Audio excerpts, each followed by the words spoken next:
Awesome. So I'd like to say thank you, Ashok, for making the time today to meet with me. But before we dive in, pretty much the agenda of this meeting is just to get a live feedback on our current performance. But before we dive in and ask you some few questions, why not introduce yourself first and what is that you do in your company, please?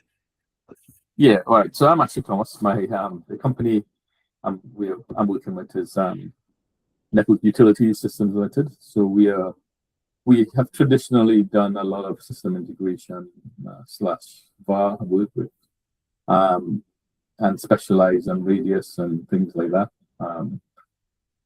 We did a pivot some years now where we have become more of an MSP. So we are trying to develop that market. And our efforts have been to try and build out that market, build out a customer base of MSP type customers. Very good, very good. Um, and it is this is marked as our fourth month. So when we started 4 months ago, what was like, is there any specific challenge you were trying to solve before we started? But it probably goes back longer than 4 months. I mean, we have tried using many different methods of generation leads, doing our own sequence emails, hiring third parties to do lead generation. I mean, our own internal team. So over the years, we've probably tried just about everything: email campaigns, using some of the premier data services to get intent-based leads. So we tried quite a lot. Okay, tell me more about the experience. Like how was like the numbers based on those strategies or channels before than when we had the first launch. Yeah, so I think in the past we've had leads come in, and we have some people who were giving us a lead here and a lead there. Generally, lead generation from a third party organization can be a bit pricey. Lead generation is always pricey, but the bigger problem was the qualification of the opportunities and the amount that we were getting. Um, so if you're on a fixed price and you're paying a certain figure, and if you're not hitting the targets in terms of the quantity of leads, it becomes very difficult to sustain that. Yeah, yeah, I heard in the market that that the best thing about retainers is the economics, right?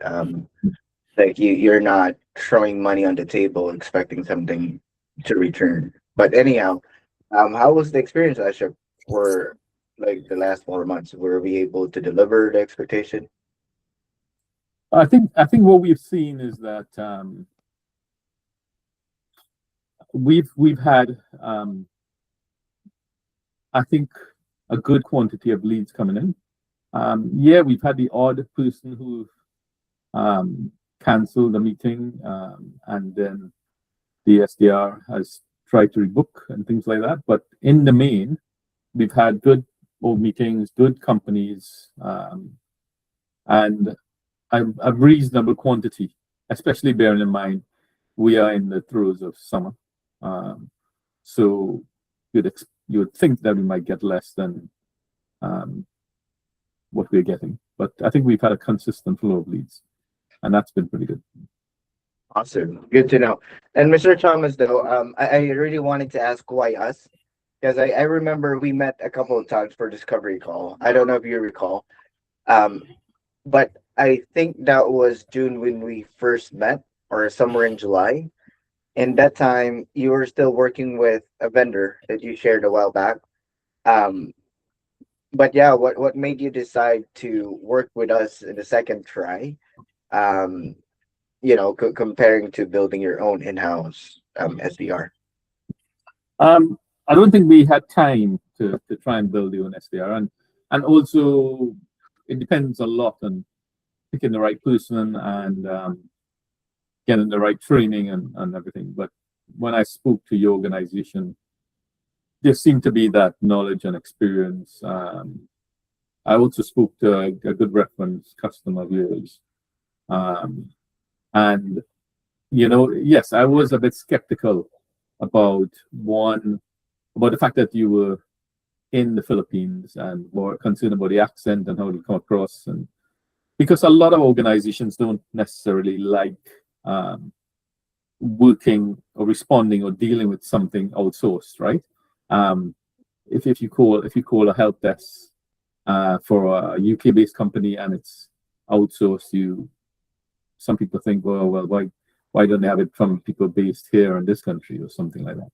But I think my experience with KolFil is that the calling agents come across very professional. They don't have an accent that makes it difficult for them to understand or anything like that. So it's quite easy to overcome those sort of objections that somebody might have mentally in taking and receiving a call and continuing the call and then agreeing to a meeting and follow. So they're not sure what they're going to get, right? So I think the experience has been good. There was a little bit of skepticism, but I think that's quickly passed. So I think that's been good. Very good. Very good. Thank you. I wanted to also ask our results so far. If my data is correct, we've generated 19 qualified meetings over the past 3 months. This is just based on the data that you over. Even those opportunities are still moving towards your sales pipeline. How would you describe the quality of those conversations if you were able to meet with those prospects? I think all the ones we spoke to were the correct people in the organizations. And they were good companies, meaning they're good brand names. The size was right for us as well. So, yeah, I have no complaints about the quality or the contacts within the organizations that we've come up to. Awesome, awesome. And on top of we passed the skepticism or skeptical stage, any surprises that came that you were surprised you most after working together for the last 4 months?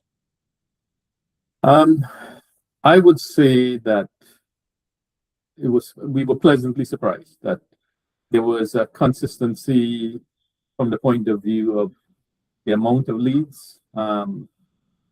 It actually, you might think, oh, the first week, that was surprising. And maybe they just got lucky, but it continued, right? So we started getting a consistent output. What also was quite positive for me was that the follow-up meetings we had weekly, there was data, there was some analysis of performance and reporting, and a willingness to change the direction and the way the focus was in terms of what a tact you might try or something like that. So I think there was always a willingness in the SDR and the rest of the team supporting them to highlight certain things that might be a concern, whether it's the time of the call, whether it's the direction or what we were trying to achieve. So I appreciate that ability and that willingness to change. Of course, definitely. Again, we serve as an extension of your team. I promise. Go ahead. Sorry, I didn't mean to interrupt you. Yeah, and well, more specifically with the way you look at the data as an organization, and in the attempt to make sure you have enough professional and analytical approach to how you try to get these leads in. Awesome. And I just have a couple more questions, Ashok. Any suggestion of type of companies do you think would also benefit the most from working with us or KolFil? I think anybody who needs to generate leads from customers who are contacted by phone, because that's where I see the strength. I don't think I could say that it's dependent on industry at all. I think once your guys seem to have a skill and a knack to get to the right people and have the right sort of conversation. So I think I think it could work for any industry that just needs calling Awesome. meetings. That's what I tell like my customers or my clients. As long as they exist in this earth and they have a phone number, we can try to schedule a phone call and see Yeah. if they're about. Awesome. Thanks for the feedback. So, say for example, out of the blue, there's like a business owner that is watching this and considering working with us with KolFil, but it's still on the fence, on the skepticism stage. Any advice that you would tell them? I would say to them, sign up for a 3-month project, a trial, and see the results and make the decision on that. I mean, we've gone over the 3 months, and of course, we've seen things that have made us feel that this is working. So we need to persist because we are seeing the contacts, we're seeing we're having the meetings, so we can't say, because that's what we wanted. We wanted meetings with people. And yeah, I think that's all you could ask for. Yeah, qualified meetings though, because they should have like the bandwidth, reason to go forward with you or budget that can afford your service. Awesome, Yeah. Mr. Thomas. Go ahead. Yeah, you're Sorry. trying to say something. Oh, I was just going to say that the way the leads have been structured when we've gotten them, it's had a good presentation of the customer's situation, what they are looking at, what they are not looking at, and that's been good because this helps us to prepare for the meeting as well. Awesome. Like the short notes that you receive prior to the meeting. Those notes are very good. Yeah. Actually, that's what inspires us to be more on communication with our client. Make sure that you feel that we're not a different outside organization. Instead, everyone's working hard to establish a goal and a metric, and then go for it as a team and communicate. Right. Personally and in business, communication is really a must. So that's one of our pillars. Awesome, Mr. Thomas. I appreciate your time today, and I thank you. Where should people can connect with you? Do you have any social media that you can share? Well, I'm on LinkedIn. Okay. That's what do you think? Awesome. All right, Mr. Thomas. Thank you again for your time. We're looking for more stronger pipeline as we progress and move forward. Thank you. Thanks for it. Okay, bye.